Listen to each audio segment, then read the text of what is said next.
So one question I've been asked with regard to this BT3554 battery tester is the effect of measuring a battery with a series resistor in it. I have here a 1 ohm resistor that I use for testing amplifiers. I've also got a coil here as well. I use the MTR105 just to verify those resistances. I'll stick him on there and there.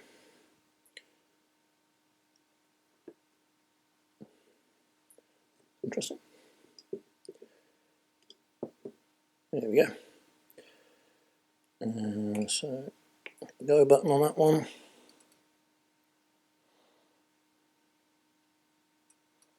So that's 1.0016 ohms there on the resistor, and we'll do the same on the little coil here as well.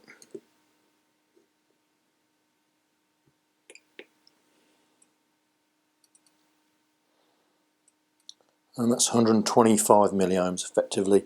So you see there will be the two DC resistance values for these two items. Okay, so we've set back up with the battery tester and the 1 ohm resistor. I'm just bypassing the 1 ohm resistor at the moment, going straight in, just so you get a nominal reading for the battery itself. On auto hold. So we're on 81 milliohms, 12.90 volts.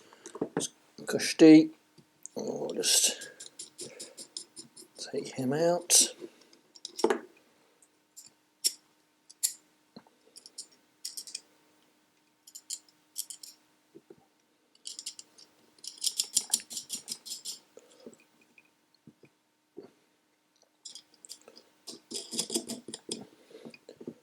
So that's our 81 milliohms there. We'll get the polarity right.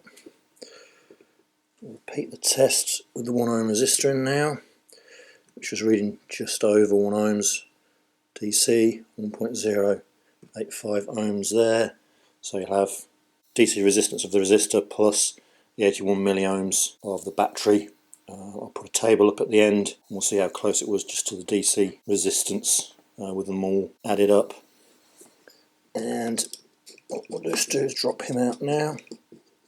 Now the question that was asked was for both testers. Unfortunately I don't have the 3550 high tester with me. That's gone back to its site. So, but both instruments will perform exactly the same with this test.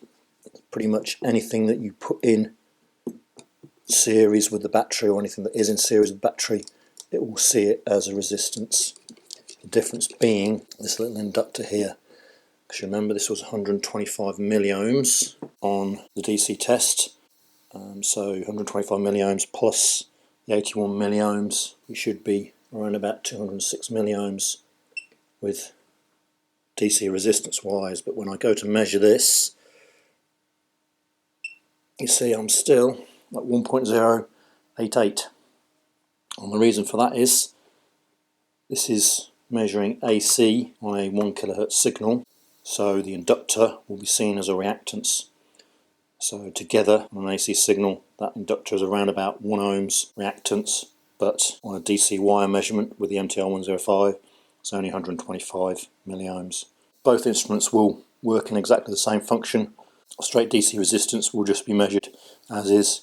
If you've got some form of impedance in there via an inductor, then that will react to the AC signal and you'll get a higher reading usually due to the impedance.